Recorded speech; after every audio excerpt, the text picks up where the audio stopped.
pero no solamente con palabras, sino con sus acciones y con sus hechos.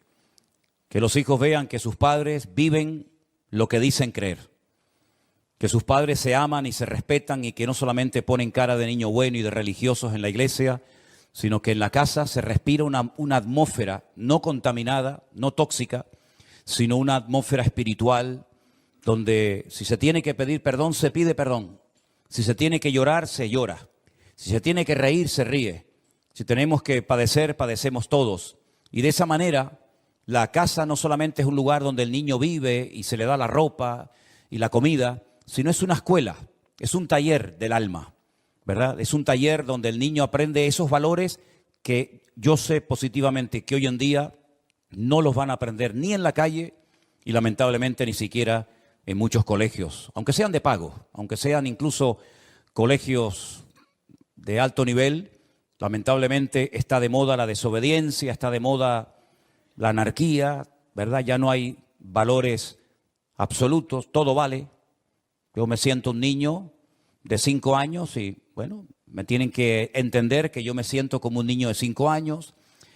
El otro se siente como una mujer en un cuerpo de hombre, un hombre en un cuerpo de mujer, y el otro se siente gallina, y el otro se siente pollo, y el otro se siente lo que sea. Entonces, vivimos en un mundo que uno dice, o yo soy un bicho raro que no encajo en ninguna parte, o algo ha pasado que nos hemos dejado arrastrar por la corriente y no hemos sido capaces, ya no digo de mantenernos, sino de nadar en contra de esa corriente que viene cada vez con más fuerza y con más ímpetu, sobre todo contra las familias de todo tipo, ¿no?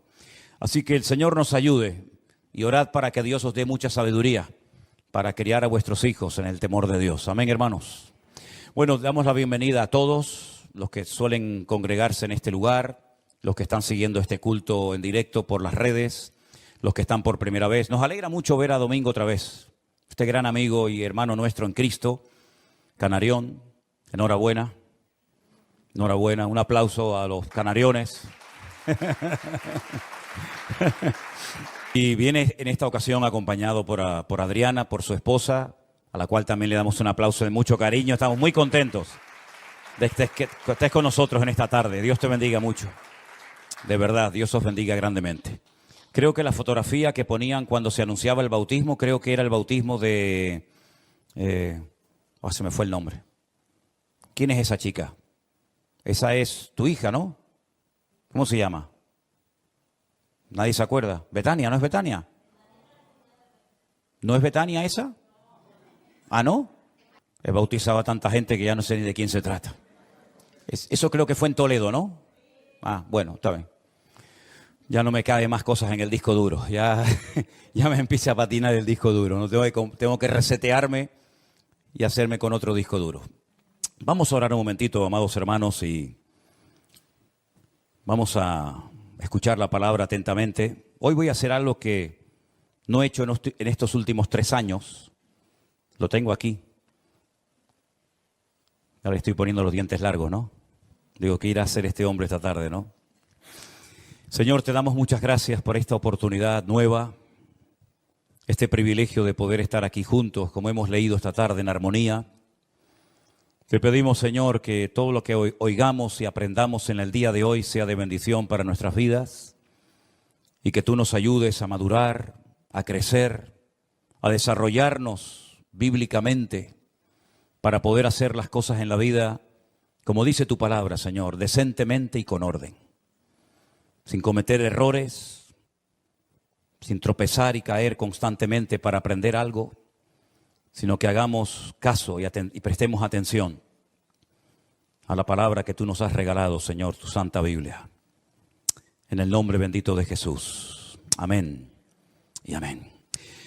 Durante los días del confinamiento, en marzo del 2020, parece mentira, ¿no?, que ya haya pasado 3 años y parece que fue ayer, comenzamos a recibir muchísimas llamadas y correos de todas partes del mundo, haciendo todo tipo de preguntas y comentarios y preguntándonos muchas cosas de la Biblia. Pero en aquellos días, sobre todo en aquellos días, aunque todavía de vez en cuando hay alguna persona que va en esta línea, pero sobre todo en aquellos días se ponía en contacto con nosotros mucha gente que según nos contaban, estaban en un lugar donde no se estaba enseñando lo que se llama la sana doctrina, una palabra bíblica cristocéntrica, pero ahí estaban, lo estaban pasando mal, sabían que no se estaban haciendo las cosas decentemente y con orden, pero ahí estaban, sufriendo, llorando, pasándolo mal. Y nos contaban de Perú, de México, de Argentina, de Estados Unidos, de todas partes del mundo. La gente nos decía, en mi iglesia se está enseñando esto, se está practicando esto otro. ¿Usted qué opina? ¿Qué dice la Biblia? En fin, fueron unos días de verdad muy, muy intensos, tratando de ayudar a tanta gente confundida, que andaba en la ignorancia a pesar de que eran cristianos de años. Y en aquellos días me dio por escribir cosas. Yo comenzaba, me venían pensamientos y escribía. No suelo hacer eso, generalmente lo recuerdo, pero en aquellos días comencé a escribir. Y estos apuntes que yo tomé, que hoy los pasé a máquina, estaban con mi letra arameo hebraica, ¿no? Que a veces no la sé ni leer yo. La pasé bien escrita hoy a máquina, digamos, con el ordenador. Y estas cosas yo las escribí en marzo del 2020, en pleno confinamiento. ¿Por qué no salen algunas personas de lugares donde no están siendo ministrados sanamente, correctamente? Y yo decía, tu punto número 1, el miedo, por miedo. El miedo condiciona nuestra conducta y sin lugar a dudas nos impide tomar sabias decisiones. En aquellos días se ponían en contacto conmigo personas que se quejaban, que lo estaban pasando mal, pero que no se atrevían a salir de ese lugar donde estaban siendo mal adoctrinados. ¿Creen esas personas o alguien les ha hecho creer que si se van, todo les va a ir mal?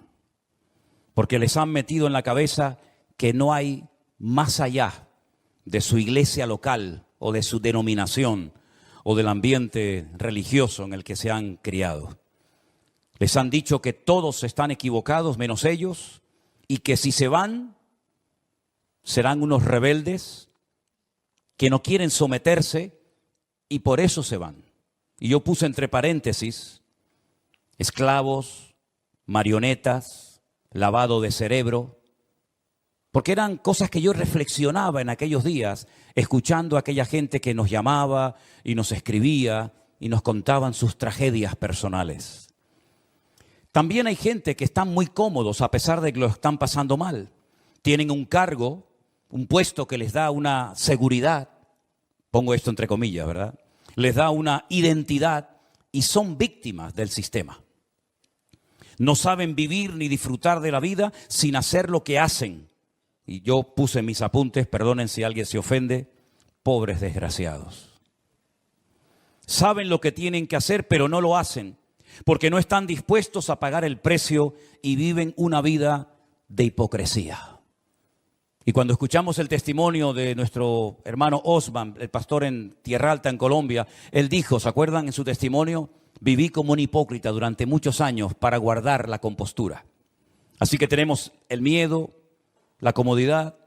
En el punto número 3 yo puse en mis apuntes personales, falta de fe. Personas que dependen económicamente de lo que les dan y no saben o no quieren vivir de otra manera. Son los asalariados del siglo XXI, dependientes de los hombres y no de Dios. Los que los dominan y controlan sus vidas saben perfectamente que estas personas por un plato de lentejas son capaces de permanecer en el más absoluto silencio y no crear problemas, aunque en el fondo de sus corazones lo estén pasando mal. ¿Están ahí? ¿Siguen ahí? Así que hay muchos motivos por los cuales muchos no rompen con el patrón establecido, con lo que llaman cultura, sometimiento, como se dice hoy en día, con lo políticamente correcto.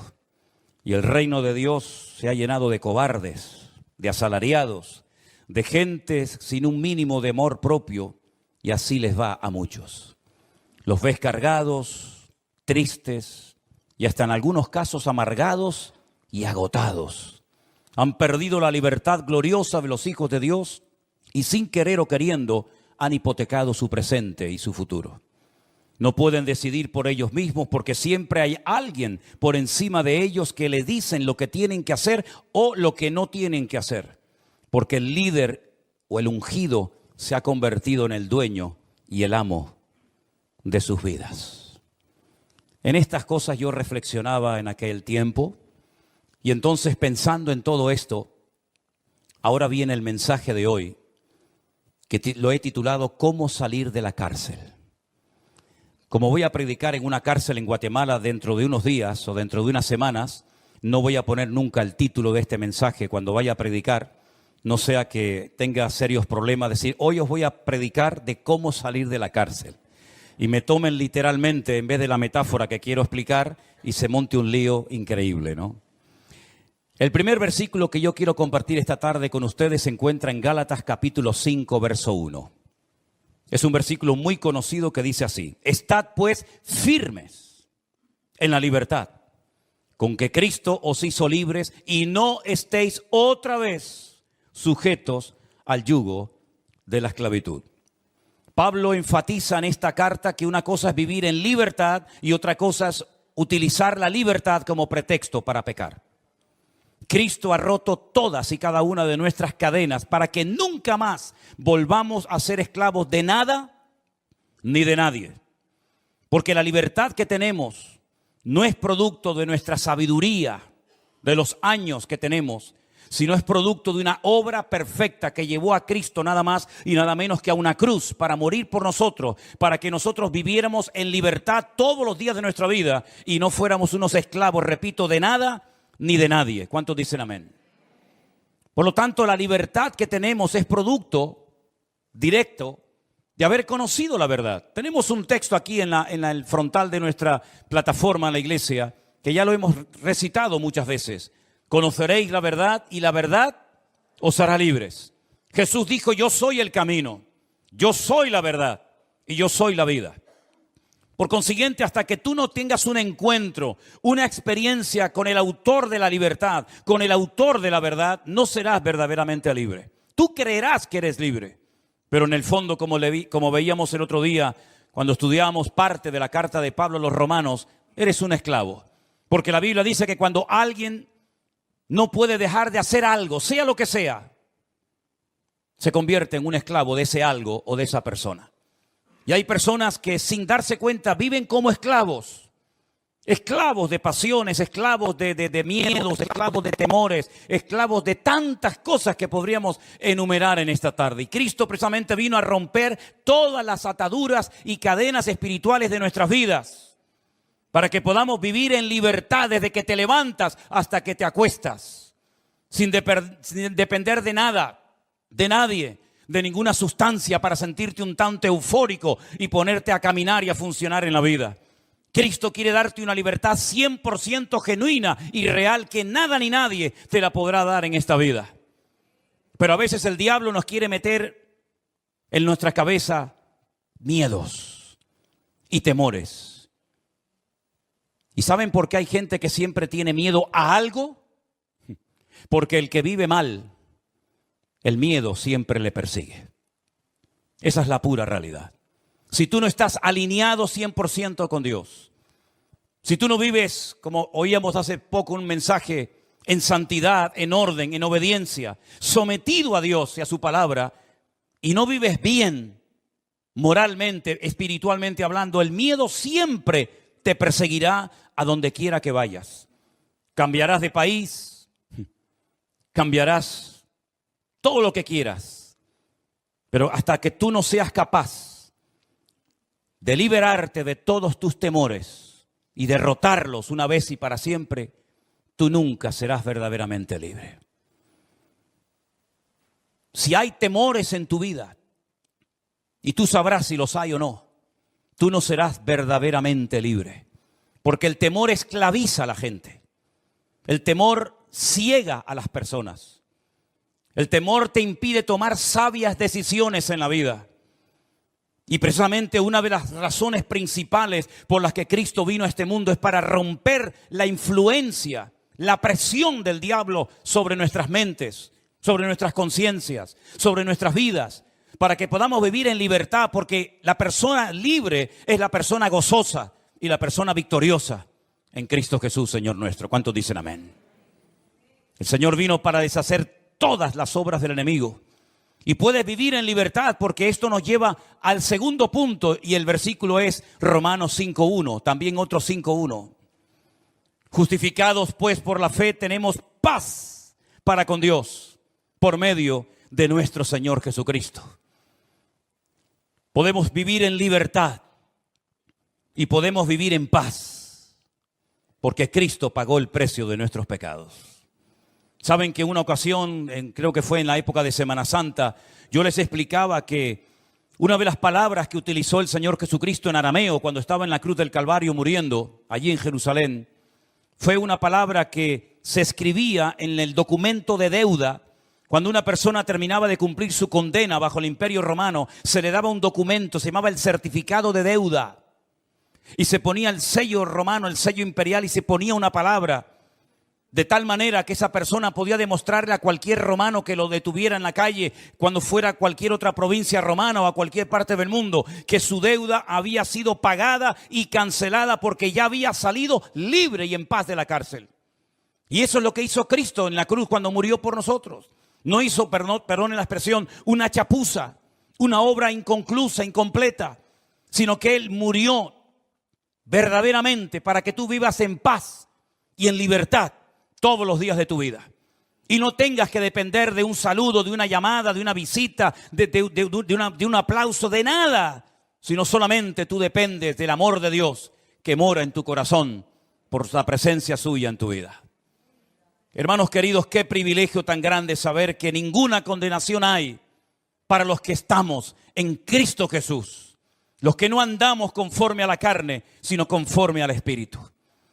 Es importante que tú luches con tus temores, con tus traumas y con tus complejos, porque hasta que tú, repito, no venzas todo lo que a título personal te ha dominado y condicionado durante toda tu vida, tú no serás una persona de paz, tú no serás una persona de libertad, sino serás un esclavo más del sistema, un esclavo más de algo o de alguien que no terminas de superar. Pero ¿saben lo que he descubierto a lo largo de mi vida? Si he aprendido algo, es que para cambiar, uno tiene que desear cambiar. ¿Lo entendiste? Se puede cambiar, claro que se puede cambiar, no te quepa la menor duda. Pero no se puede cambiar si tú no quieres cambiar. Y hay personas que en el fondo no quieren cambiar. Hay personas que en el fondo aman y están atrapados y agarrados a ese vicio, o llámalo como quieras. Y saben que pueden vencerlo, porque saben que otras personas lo han logrado y lo han conseguido. Pero en el fondo no quieres y te agarras. Y sabes que puedes cambiar. Y sabes que si Dios está contigo, ¿quién contra ti?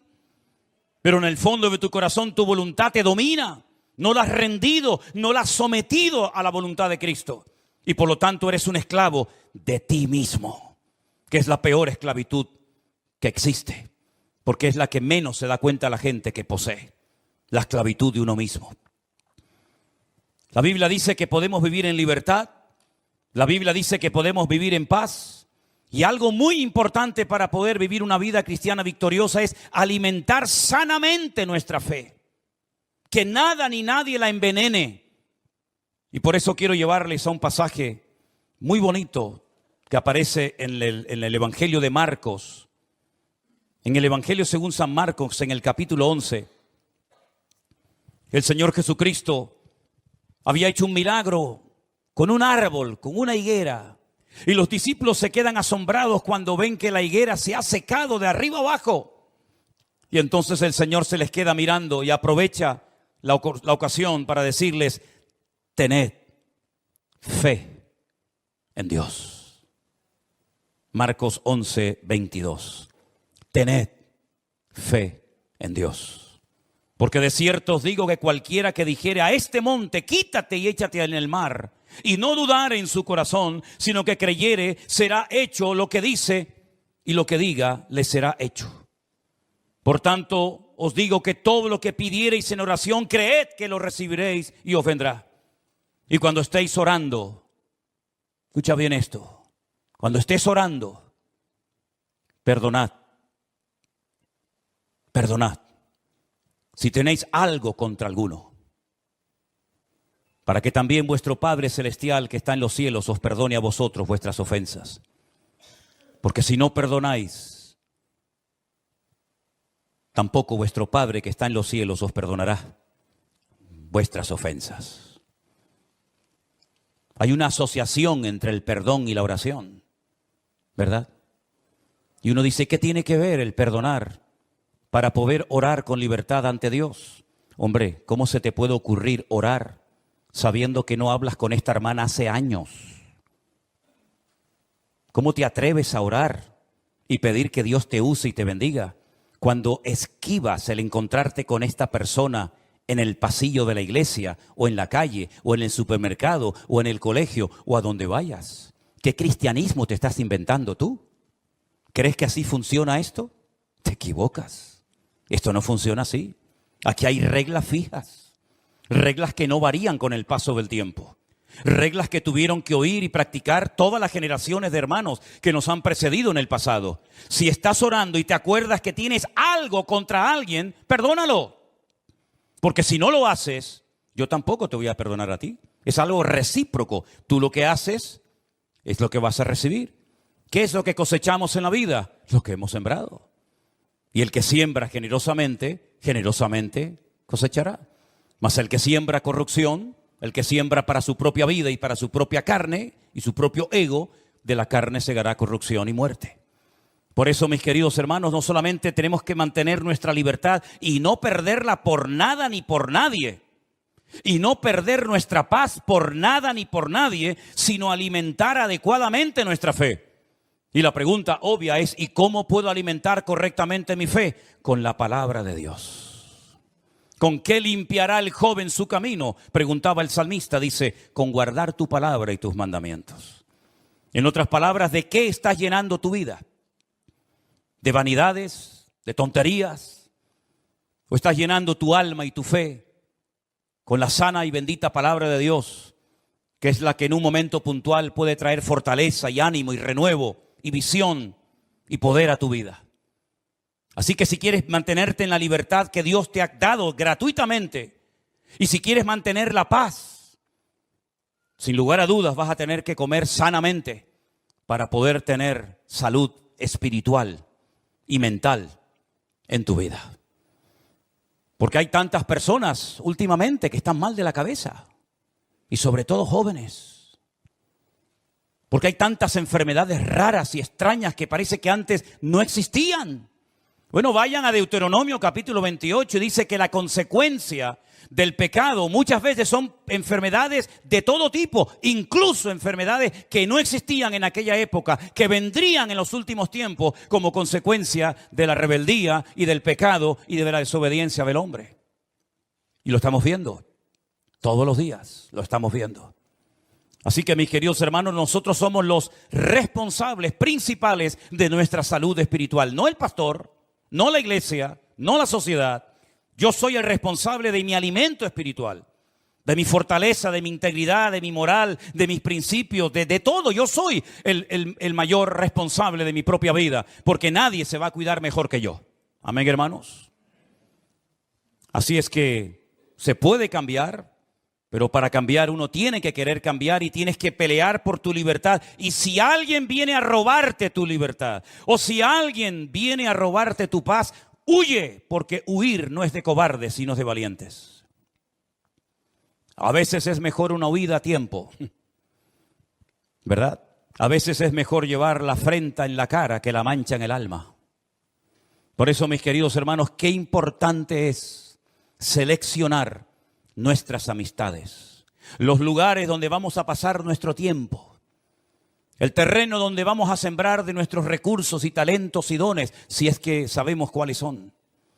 Qué importante es que nosotros vigilemos atentamente nuestra vida, porque lo más importante de la vida, sin lugar a dudas, es la vida misma.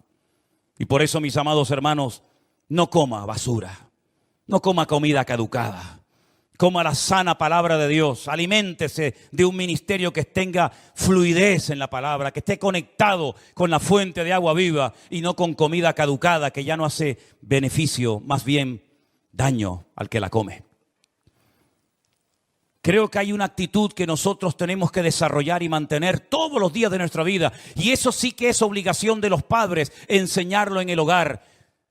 ¿Se acuerdan ustedes cuando hace años teníamos en la puerta de la iglesia una especie de tablón, una especie de lienzo blanco donde poníamos la palabra gracias en los distintos idiomas que conocíamos? ¿Cómo se dice gracias en inglés? ¿Y en árabe? Shukra. ¿Y en hebreo? Todá. ¿Y en francés? Merci. ¿Y en alemán? Danke. Apréndase esa palabra en todos los idiomas que pueda. Pero sobre todo practique la gratitud, porque la gratitud sana el alma herida. No hay nada mejor que ser agradecido con todo, con lo que tienes y con lo que no tienes. El dar gracias cada día a Dios por la vida, gracias por la ropa, gracias por la salud, gracias por el coche, gracias por la casa, gracias por todo. Hermano, eso es salud para tu alma. Eso trae vitalidad a tus huesos. Incluso, saben que yo les enseñé en una ocasión, espero que lo recuerden, que hay milagros que se produjeron en el ministerio de Cristo cuando Él dio gracias al Padre. Y se lo recuerdo simplemente, la multiplicación de los panes y de los peces, ¿se acuerdan? Miles de personas hambrientas. Jesús le dijo, no los despidan, no le digan a la gente que se vayan. ¿Por qué se tienen que ir la gente hambrienta? Dadle vosotros de comer. Aprender a solucionar problemas, que para eso yo os he enseñado a trabajar con multitudes. Dadle vosotros de comer. Pero señores, que ni 200 denarios, dicen, bastarían, pues hagan algo. Pero si sois mis discípulos, dad la talla. No le digan a la gente que se vaya, aprendan a resolver problemas, aprendan a trabajar bajo presión. Porque yo les he enseñado lo que se tiene que hacer cuando no tenemos recursos. Y entonces alguien dice, hemos encontrado por ahí a un muchacho, a un niño, que tiene unos pocos panes y peces. Pero, ¿qué es esto para tanta gente? Jesús dijo, esto es suficiente. Traédmelos. La Biblia dice que Jesús, antes de decir partidlos y repartidlos entre la multitud, dice que tomó aquellos pocos panes y peces y alzando su mirada al cielo dijo, gracias, gracias. Los partió y dijo, ahora comiencen a repartir y a repartir y a repartir. Y una cosa, al final, recojan todo lo que sobra para que no se desperdicie nada. Un milagro de reproducción de panes y peces, un milagro que alimentó a multitudes por la palabra gracias. ¿No será que a ti te hace falta un milagro en tu vida y por ser poco agradecido o nada agradecido, ese milagro está detenido sobre tu cabeza y aún no ha descendido la gloria y la bendición de Dios porque no has aprendido a darle gracias a Dios por tu situación? Inténtalo, pruébalo. Comienza a dar gracias. En vez de quejarte, en vez de lamentarte, en vez de murmurar, en vez de hacer cosas que no convienen, comienza a dar gracias. A veces cuesta, ya lo sé, y sé lo que digo, pero es una disciplina diaria. Aprendamos a dar gracias por todo, enseñemos a dar gracias, que la primera palabra que aprendan nuestros niños no sea papá, mamá, tata, tito, toto. Que la primera palabra que aprendan nuestros hijos sea gracias. Amén, hermanos. Gracias, Señor, porque me has dado una buena noche de descanso. Gracias por la iglesia que tengo. Gracias por mis hermanos, gracias por la Biblia, gracias por todo lo que tengo en la vida. Y vas a darte cuenta de que el cambio va a comenzar a producirse en tu vida de una forma milagrosa. Y el otro milagro espectacular que se produjo por dar gracias, nada más y nada menos que la resurrección de Lázaro. ¿Te acuerdas? Gracias, Padre, porque sé que siempre me oyes. Aquí nadie cree en nada. Uno que si huele, otro que si lleva 4 días, la otra que si llegué tarde. Pero Señor, yo te doy gracias porque sé que tú siempre me oyes. Lázaro, sal fuera. Y el que había estado muerto durante 4 días salió caminando, porque esa palabra gracias abrió el cielo, derritió la incredulidad y descendió el poder de Dios sobre la vida de Lázaro el muerto. Tal vez hay algo muerto en tu vida. Tal vez hace años que murió algo en ti. Puedes resucitar ese algo que perdiste. Si dices, gracias Señor, porque tú eres el autor de la vida y el que cree en ti, aunque esté muerto, vivirá. ¿Cuántos dicen amén? Hay un asesino silencioso. Yo lo llamo así. Ese asesino que va matando lentamente al creyente y a cualquier ministerio o iglesia es la ingratitud. Quejarse por todo. Siempre quejándome por algo, ¿verdad? El asesino silencioso. El que va carcomiendo nuestra vida lentamente, ¿verdad? Y siempre estamos igual. Cuando parece que comenzamos a levantar cabeza, vuelve otra vez en el horizonte este asesino despiadado y comienza a carcomer nuestra fe, nuestro ánimo, nuestra paciencia, nuestro gozo, nuestra libertad, nuestra paz. ¿Por qué? Porque la ingratitud, hermanos, jamás va a traer nada bueno ni positivo a tu vida y menos a tu familia. Destiérralo, dile que se largue de una vez. Nunca más vuelvas a molestarme, sino que ahora voy a comenzar a esforzarme. ¿Para qué?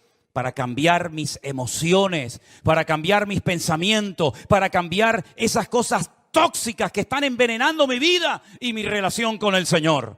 Yo creo que cualquiera de ustedes, si se lo propone, puede cambiar en el nombre de Jesús. Si así no fuera, me largo ahora mismo de esta iglesia. Si así no fuera, ¿con qué autoridad, con qué cara me subo yo a predicar esta tarde para ponerles un caramelo en la boca y crear una falsa expectativa cuando en lo más profundo de mi corazón sé que por mucho que quieras, por mucho que lo intentes, tú no vas a cambiar nunca? Pero yo estoy plenamente convencido porque lo he visto miles de veces y lo seguiré viendo hasta el día que me vaya con el Señor, que el poder de Dios puede derretir el corazón más duro, que la palabra de Dios es una espada que penetra y parte lo que tenga que partir y quitar. Y que una persona cuando quiere cambiar en el nombre de Jesús puede cambiar y mantenerse en victoria todos los días de su vida. Ese es nuestro Dios. El único que puede cambiar la muerte en vida. El único que puede poner orden en el desorden. Y el único que puede traer luz en medio del caos y de las tinieblas. Y finalmente, después de tener esa libertad maravillosa y defender la capa y espada y no permitirle a nadie que me la quite. Y después de pelear con uñas y dientes hasta la sangre, como dice la Biblia, por mantener mi paz en Cristo Jesús y mi armonía y mi relación con el Señor y mi fe, entonces nos acordamos del Salmo 133 que se leía esta tarde cuando dice, mirad, mirad. Hay cosas que no hay que mirar, ¿saben, hermanos? ¿Sabían eso, verdad? Hay cosas que no hay que mirarlas. No oigo amén, pero lo voy a repetir otra vez. Hay cosas que no hay que mirar. Hay cosas que cuando pasan así hay que mirar para allá. Y el cuello quiere para allá. Para allá. Y si no puedes, arráncatelo. Porque la Biblia dice, mejor es entrar con un ojo al cielo que no entrar teniendo los dos. Hay cosas que no hay que mirar. Y sobre todo mirar atrás nunca, jamás. Pero aquí dice la Biblia, mirad, esto sí quiero que lo miren. ¿El qué? Qué maravilloso, qué delicioso es. Delicioso, lo compara con una comida sabrosa, ¿no? Habitar, estar los hermanos juntos en armonía. Dice el Salmo 133, es como el buen óleo sobre la cabeza, el cual desciende sobre la barba de Aarón, y baja hasta el borde de las vestiduras.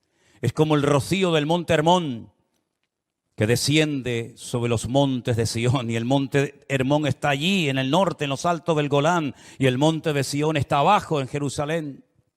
Pero hasta allí llega la bendición. No se pierde por el camino, porque allí es donde Dios envía bendición y vida eterna.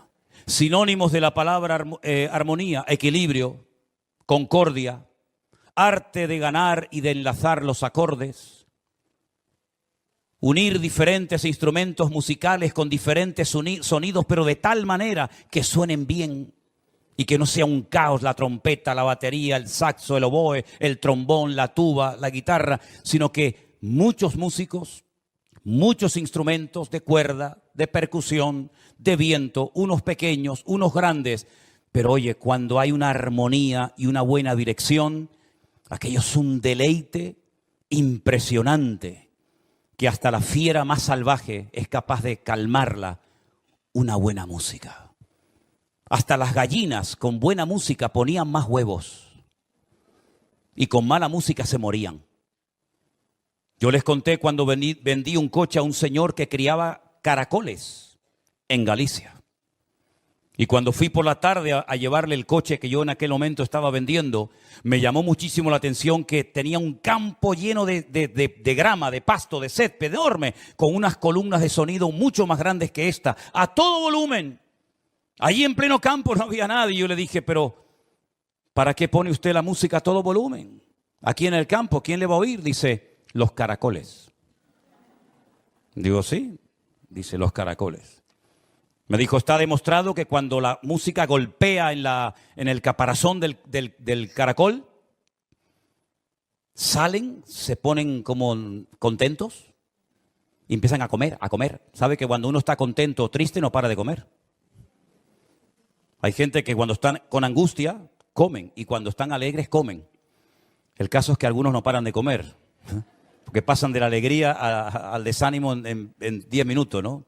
Pero sea como sea, los caracoles oían la música, se ponían contentos y comen y comen y comen. Y le digo, ¿y? Dice, así cuando los peso para vender, los pesan más y me da más dinero. Así que no se extrañan si algún día ustedes entran aquí a la iglesia y ven la música a todo volumen, para tenerlos a ustedes contentos, para que coman más de la palabra de Dios, que es la que trae refrigerio y bendición y vida eterna a tu corazón. ¿Cuántos dicen amén? Fuertes aplausos a nuestro Dios. Aleluya. Qué bueno es Dios. Qué bueno es el Señor. Quiero que lean conmigo esas 4 sugerencias o propuestas que les lancé esta tarde. Número 1. Dígalo conmigo, cambiar es posible. Más fuerte, cambiar es posible. Hay gente que hasta sin Dios, fíjense lo que les digo. Yo he conocido muchachos que no creen en Dios, que tuvieron muchos problemas durante años con la droga o con el alcohol y que se propusieron cambiar y cambiaron y lo dejaron sin ser cristianos. ¿Cuánto más? Teniendo a Cristo en nuestros corazones, podremos cambiar. Pero tienes que estar harto de esa situación de opresión, de amargura, en la cual a veces has vivido o tal vez estás en esta tarde. Tienes que llegar al punto de hartarte y decir, no aguanto más. No quiero seguir siendo así. Estoy harta de decir sí y después, por lo que sea, no. Estoy harta de comprometerme y luego no cumplir con las promesas que le he hecho al Señor o a un hermano o a quien sea. Llegar a un punto de hacerte la guerra y decir, no voy a seguir siendo así. Estoy cansado de siempre estar desanimado, de siempre estar mosqueado, de siempre estar como la veleta un día arriba. Tienes que llegar a un punto de decir, no aguanto más, se acabó. Yo quiero cambiar y voy a cambiar en el nombre de Jesús. Hasta que tengas ahí la posibilidad de, bueno, una vez más, amigo, no vas en serio. Número 2, el poder de la gratitud. Dígalo conmigo. El poder de la gratitud. Comience a dar gracias por todo. Se cayó en la calle porque pisó una cáscara de plátano. ¡Gloria a Dios! Bueno, eso le pasó una vez a uno. Se montó en un caballo medio salvaje, lo quería domesticar y el caballo lo lanzó, se partió una pierna y comenzó a decir todo tipo de improperios y de malas palabras, y al poco tiempo en su país se declaró la guerra. Y comenzaron a ir soldados y personas por todo el país reclutando jóvenes para la guerra, muchos de los cuales iban a la guerra y nunca volvían porque morían en el campo de batalla. Pero este se libró de ir a la guerra y de morir porque un caballo lo tiró y se fracturó el fémur y se salvó.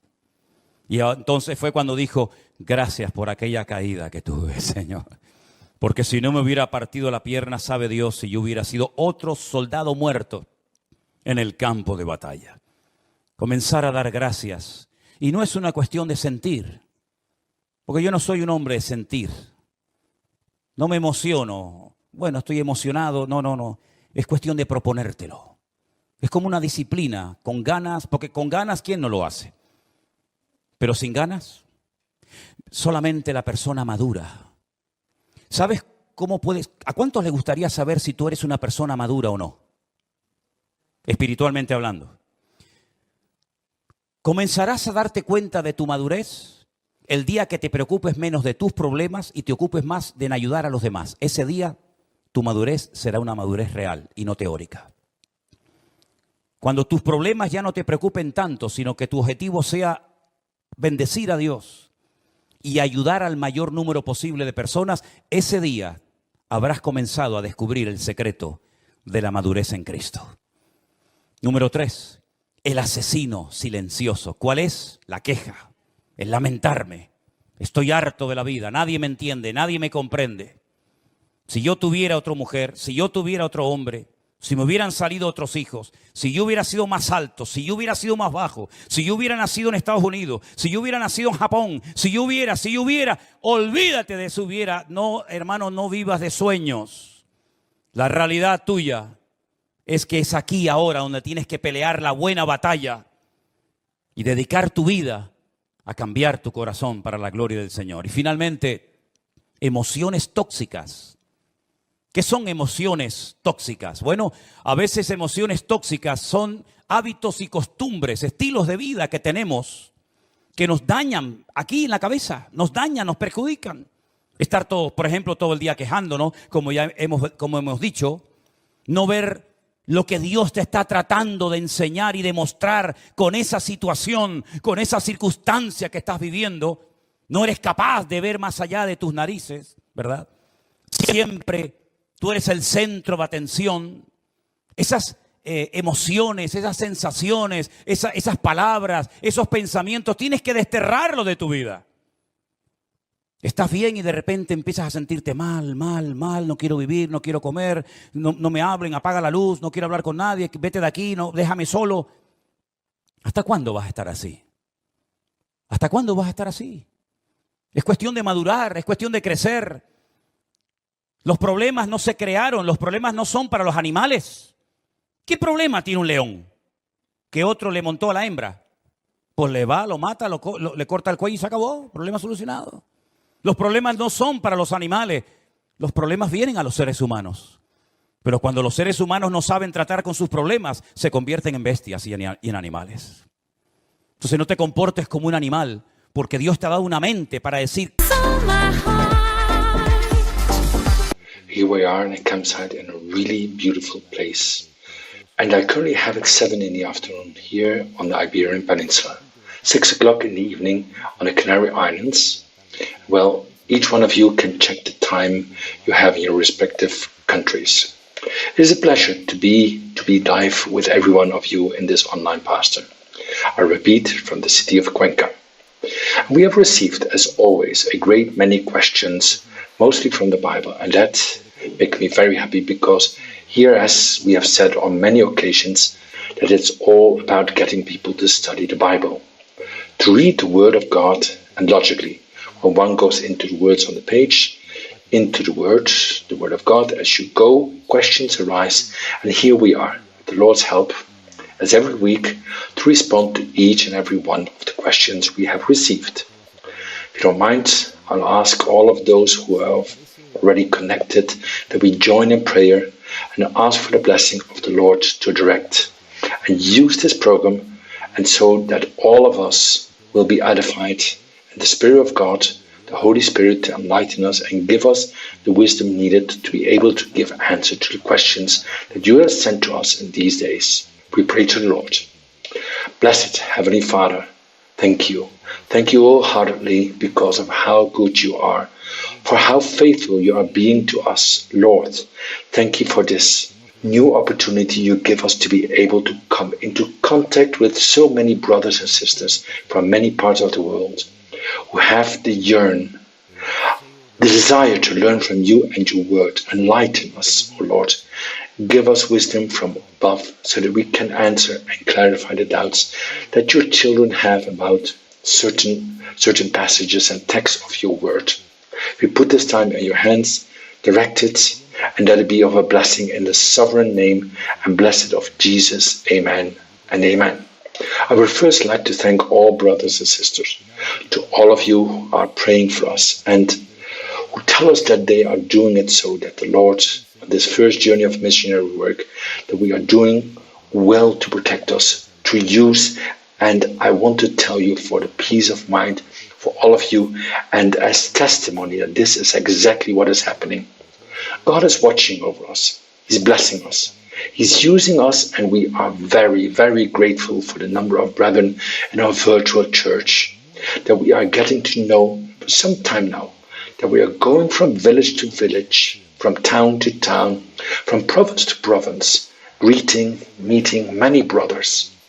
Yesterday evening, Sunday, we had in the morning the opportunity to meet for the first time, and also among them a group of beautiful sisters in the city of Valencia.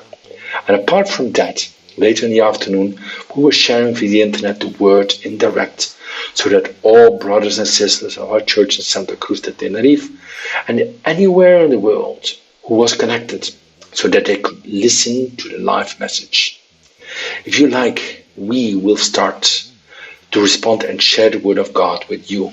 All there are, or still are, unfortunately, congregations, ministries that continue teaching something that from the point of view of a biblical view of the word of God is real heresy, a real barbarity to say to the children of God, washed by the blood of Jesus Christ, bought with the price of blood, who have yet to repent or ask forgiveness for those sins of which the Lord forgave them a very, very long time ago. So that if anyone is in Christ, a new creature is. The old things passed, and here everything is made new. Still, in some congregations, in some ministries, they're celebrating meetings, celebrating services, gatherings, where they tell those who are bought and redeemed by the precious blood of Jesus Christ, whose names are inscribed in the book of life, that they have yet to apologize for some sin of their ancestors, or free themselves from some demon that is still out there tormenting us, or curses of the past. What a nonsense. What an insult to the work of Christ. What an insult to the perfect and marvelous work of Christ. When he died for us on the cross of Calvary 2,000 years ago, he forgave us, or he did not forgive us. We are either new creatures or we are not new creatures. We are born again, passed from death to life, or we are still dragging curses from the past. When the word of God says that our Lord Jesus Christ became cursed for us, so that we inherit blessing always, or almost always, they go to the famous text of Exodus chapter 20, where it says that God visited the wickedness of the parents of the children up to the third and fourth generation. And here they stop, and here they stop, and mutilate biblical text and manipulate the word of God, and therefore to the church. Keep reading, please. Those who teach and share these barbarities. God visits evil on children up to the third and fourth generation of those who hate me, not of children of God. 1,000 generations shall be blessed of the just. You hate God, therefore it is not for you. If you love God, those who love God, all things help them to be well. Do not pay attention, nor be afraid, nor be fooled or manipulated by whoever they are, whatever the name of the pastor or apostle, because of course that's another one nowadays. He who is not an apostle is nothing, or is worthless because it has been in fashion lately. Oh well, for some time now. The issue of the apostle, in short, I never get tired of saying that the Bible is our manual of instructions, and that here of what it is about, obedience and believing God. Methods and fashions come and go. In its time it was Argentina, then they went to Toronto, then to Korea, then to Pensacola, then to Colombia, and then to I don't know what country next, but I think it's quite clear that the Lord Jesus Christ says that he who is in Christ is new.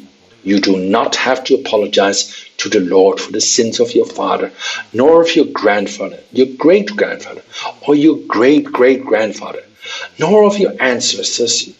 Your life and your relationship with God is personal. And the children shall not bear the sins of parents, and parents will not bear the sins of the children. No more teaching lies, no more extracting texts and misrepresenting them and distressing people, and to make them live in fear and slavery, instead of in the glorious freedom of the children of the Lord. We are free so that if anyone who's in Christ a new creature is, all things passed away, and here everything is new. Fact, whether you believe it or not, that is so, or not so, or that it is necessary to add something more. Therefore, my dear brothers and sisters, who have the misfortune of being under these ministries in those congregations where they infuse terror, where they instill fear, and something else, another thing I would also like to see mentioned. As these meetings, as these congresses, as these conventions, you must first go to the checkout.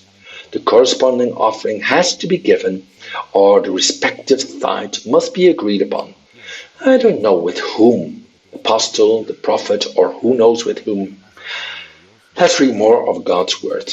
Let's believe more in God and in His word, and stop manipulating the people and to stop deceive us. No longer deceive us with these human methods, these pyramid schemes. The only thing they are trying is to make life difficult for people, rather than helping people to be free, to enjoy their life, their relationship. The Lord stressed out people, numbers of families broken because they are all day long involved in activities, forgetting to attend to their husbands, their wives, children. In short, to their families, when the number one, the main thing alive is our God. Second, family. And thirdly, God's work. How many have lost their children? How many have lost their children for attending God's work, attending someone else's vineyard, and neglecting mine? If you win the whole world and you lose your children, I don't know with what moral authority some people climb on the pulpit to tell others what they have to do, when they at home have not lived and are not experiencing the God helps us to take care of us, using our influence, our pastoral authority to be teaching people things that are not. Thus, the born-again believer is not dragging any curse. If your father was an alcoholic, your grandfather was a murderer, or your ancestors were criminals, that's not your business. Christ has cleansed you. Christ has transformed. Christ is with you, and no one will be able to cope with you. Every day, the Lord protects you. The Lord takes care of you, and the blessing of God and the good things will follow you all the days of your life. What they teach you outside of this, of it's not in the Bible, don't believe it, don't practice it, and do not be part and support this type of teaching that is totally unbiblical. Not to say real heresies. In the past, Protestants spoke of the heresies they committed in other groups. Religious people today, which seem unbelievable in many evangelical circles, they teach and practice real barbarities and heresies, and even some practices almost seem like witchcraft, more than psychology, and systems of the world that have nothing to do with the gospel of the Lord Jesus Christ. Well, there's that. On the other hand, some people, yes, a group of people, tell me, even though the question is asked by one person, but represents a group, tells me what difference between this figure of diction called type, though the Bible talks about a figure or shadow. Good. We're talking about practically the same thing. In our language, Spanish. Spanish is a tremendously rich language and broad in terms of adjectives, so that both when we read the figure of speech, for example, the lamb in the Old Testament sacrificing on the altar is a type of sacrifice of Christ. The tabernacle in the Old Testament is full of types of shadows, figures of what will occur in the future in the figure in the person of our Lord Jesus Christ. We are therefore talking about virtually the same type of shade, figure, David, because they are not only utensils, not only animals, but also not only things. But there are also people who, in a sense, we can see in them a type of Christ. For example, Joseph, rejected by his brothers and then exalted to levels, blessings the whole world. We also have the case of David and others, all-time Testament characters. Thus, we are talking about practically the same thing. On the other hand, there's also a brother who asks us about chapter 10 of the Gospel according to St. John. Let's read. If you have your Bible at hand and want to read with me the portion, that would be very good. Open your Bible in John chapter 10, from verse 34 onward. It says, Jesus answered them, even though we would have to read from 33. The disciples said to him, but the Jews answered him, saying, for a good work we do not stone you, but for blasphemy. And because you, being a man, make yourself God. And Jesus answered them, is it not written in your law, I said you are gods? And if he called them gods, to whom the word of a God came, and the scripture cannot be broken. Do you say of him whom the Father sanctified and sent into the world, you are blaspheming? Because I said, I'm the Son of God. If I don't do the works of my Father, don't believe me. But if I do, though you don't believe me, believe in the works, that you may know and believe that the Father is in me and I'm in the Father. Here now, there's something that perhaps is priority in the Bible. In Spanish, it's not appreciated.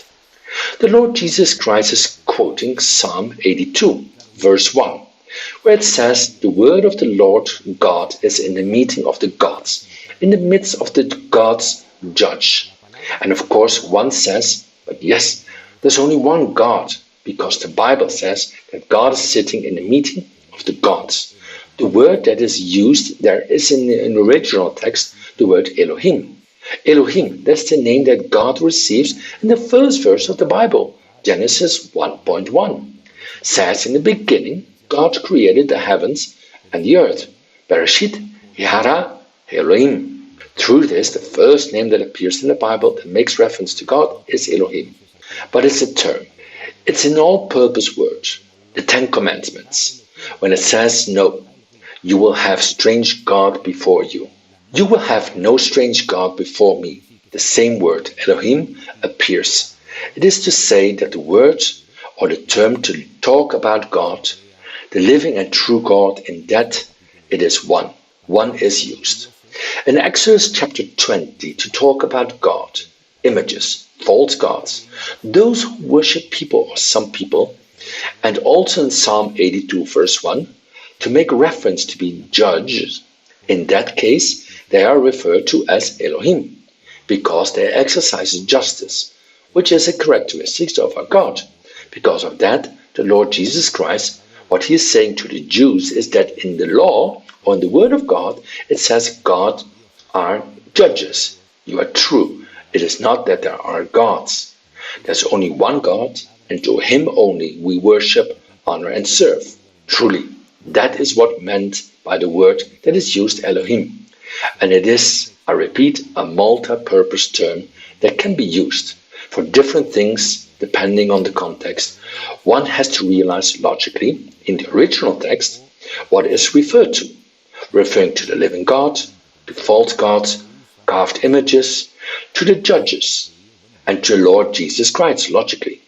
Knowing this text, he uses it to say to the Jews, well, I said, I am a son of God, and you have nothing against me for saying such a thing.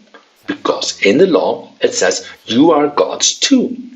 There's a play on words, let's say a little shaking up the consciences of religious people of the time, that the religious people seem to know a lot, but when push comes to shove, they knew little or nothing. Well, there's one person reading Psalm 45. Well, let's go to Psalm. He says, or rather ask, whether in that psalm a reference is made to Mary. Well, you have to have a lot of imagination.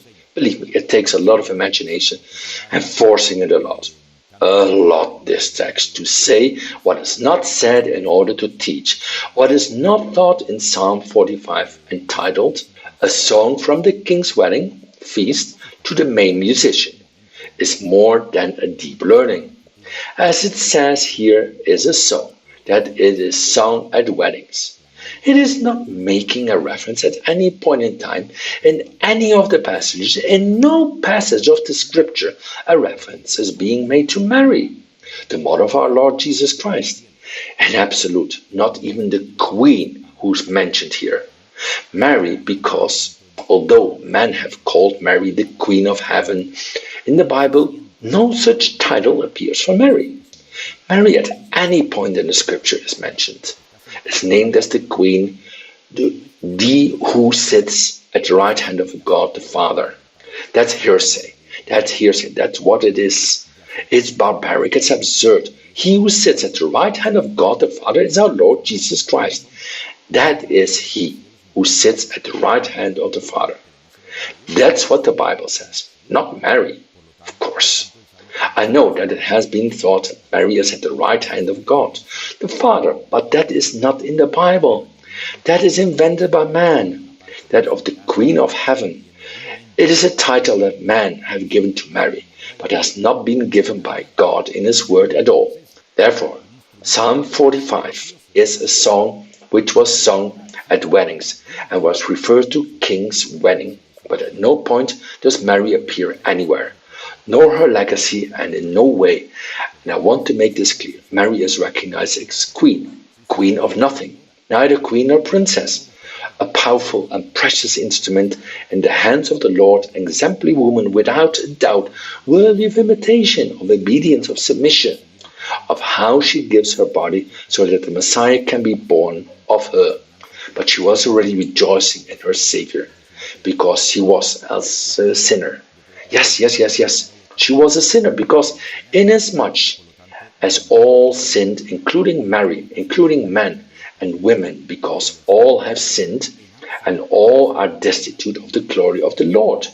She also needed to receive the forgiveness for her sins. I know that this shocks. I know that this collides head-on with the teaching that some have received in their earliest childhood, but forgive me, I have to teach the Bible, not what some would like me to teach.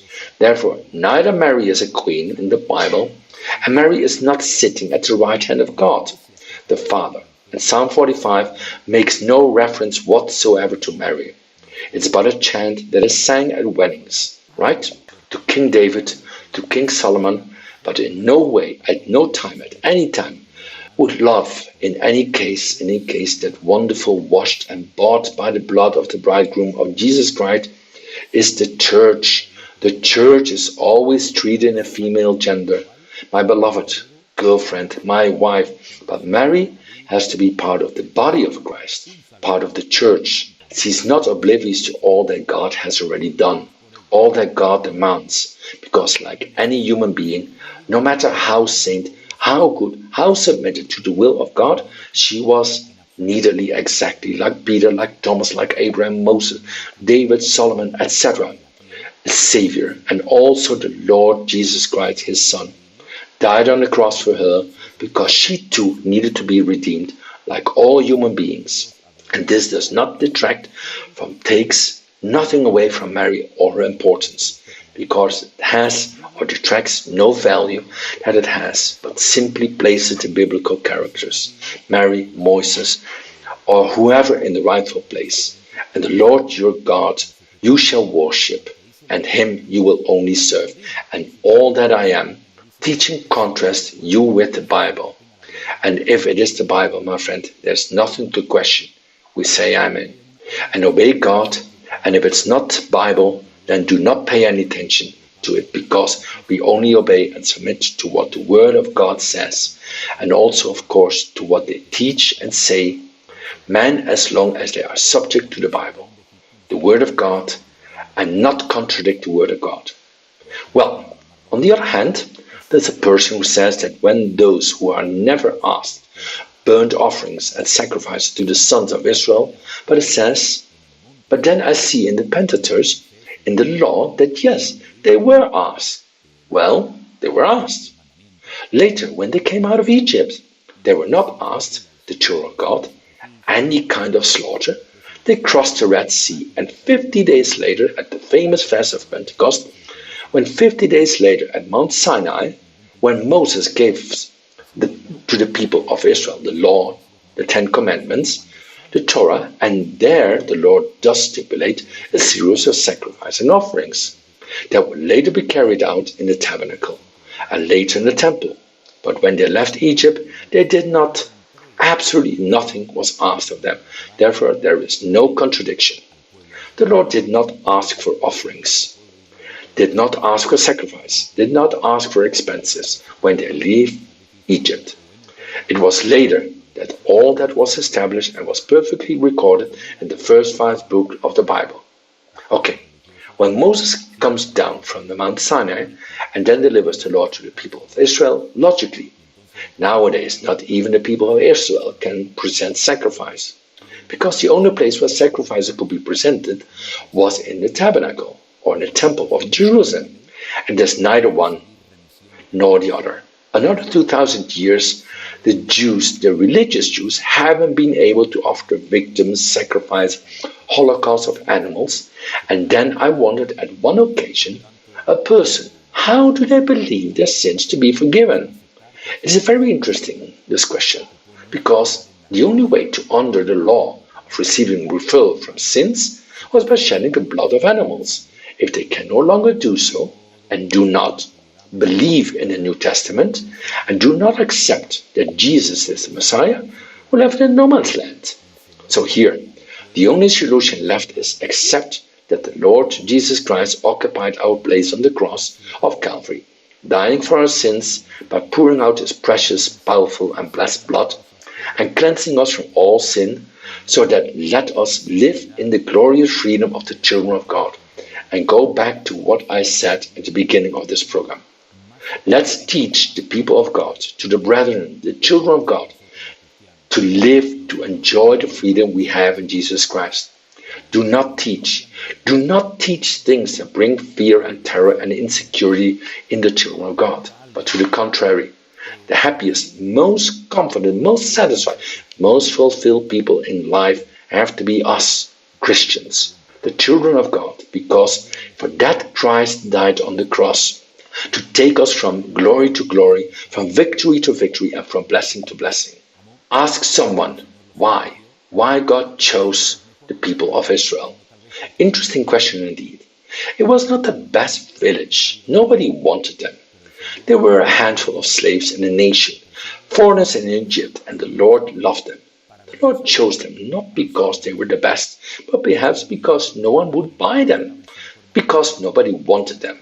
But the Lord, the divine and the least appreciated ones, is the one he chose to shame the wise men and this world and the people of Israel when they were in Egypt, were not at their best at the time. Contrary, they had lost their freedom. They had in the time of Joseph become slaves to be a terrible Pharaoh. A few very hard centuries where many lost their lives, slaving from sunrise to sunset without any rights or entitlements whatsoever, opportunity to enjoy life. God fell in love with them. He bought them. He redeemed them. He took them out. He brought them to the promised land. And many times they were not as faithful, as grateful as they should have been. Soon turned away from the path of the Lord God, who had bought them and redeemed and turned them behind the Baals and worshipped every idol in the world. Milcom, Chemos, Baal, Ashtaroth. So many images, but God was always behind them. God was always looking for them.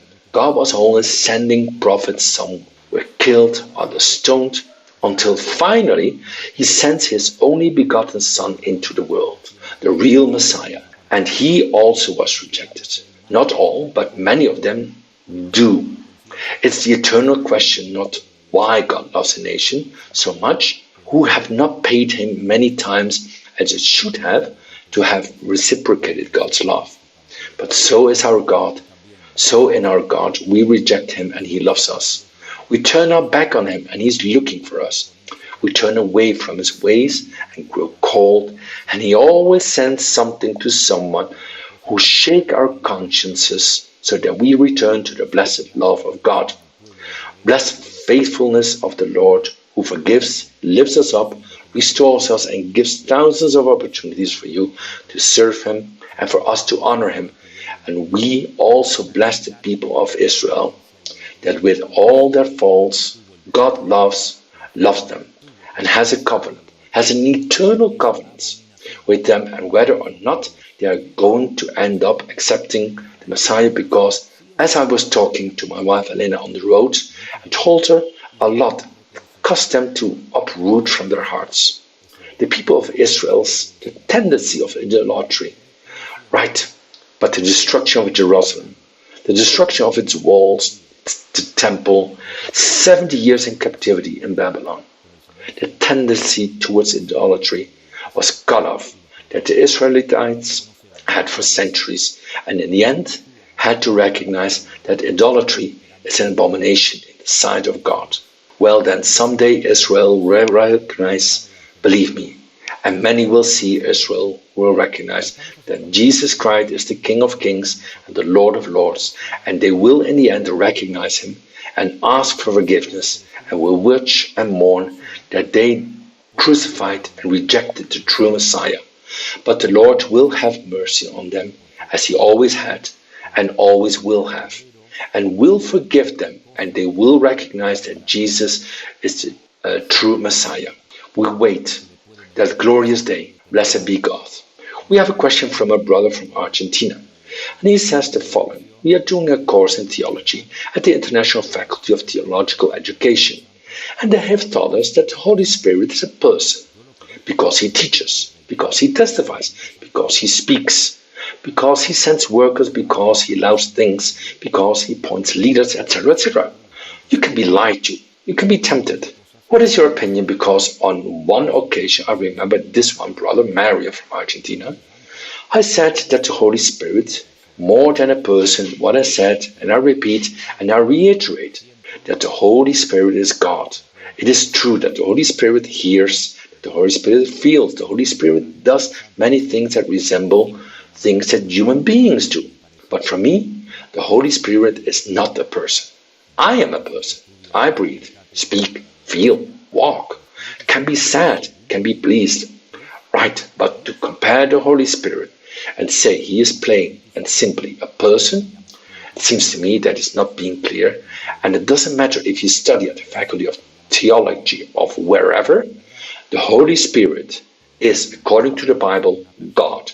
He is called the Holy Spirit. He's called the Spirit of God, called the Spirit of life, the Spirit of adoption, Comforter, is called the Spirit of truth. But to say that the Holy Spirit is a person, because then by the same token I could say that since the Holy Spirit is a person who's limited in space and time, because a person cannot be in two places at the same time, if the Holy Spirit is only a person, he will be tired, have to sleep, have to eat, breathe. Therefore, we cannot say that the Holy Spirit is a person, because he feels, because he speaks, because it names, as you say here, leaders. But also, a person does much more than that.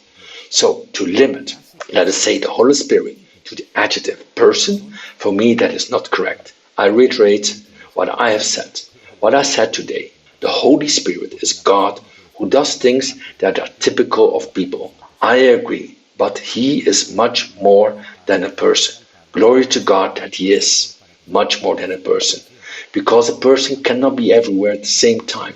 The Holy Spirit, yes.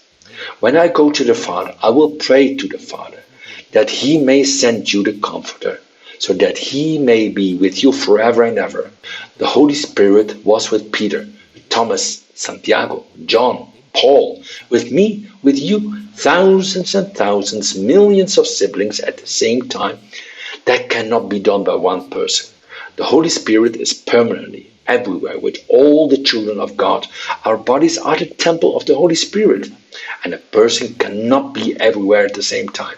Therefore, the Holy Spirit is God. If some want to say that it's good that the Holy Spirit is a person, because I'm not going to argue with you. No one who has such a stance, shall we say, theological or the personal opinion, but I reiterate myself.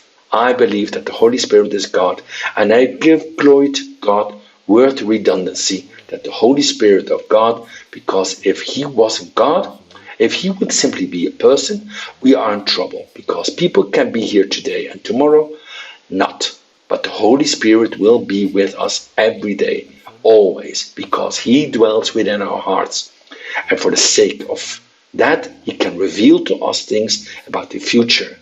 That's why he accompanies us, comforts us, encourages us, strengthens us, guides us, because he is God. And from the beginning it was. And no person had been in the Garden of Eden, in the Garden of Gethsemane, in the upper chamber, in the desert, in the churches. No person can be in every of those parts at the same time. But the Holy Spirit was there in Genesis chapter 1. The Spirit of God was there. He was taking an active, direct part in the creation of the universe, of the earth, right? And has always been and will always be, because he is eternal, because he is God forever and ever, for the centuries. Amen. Blessed be the Lord.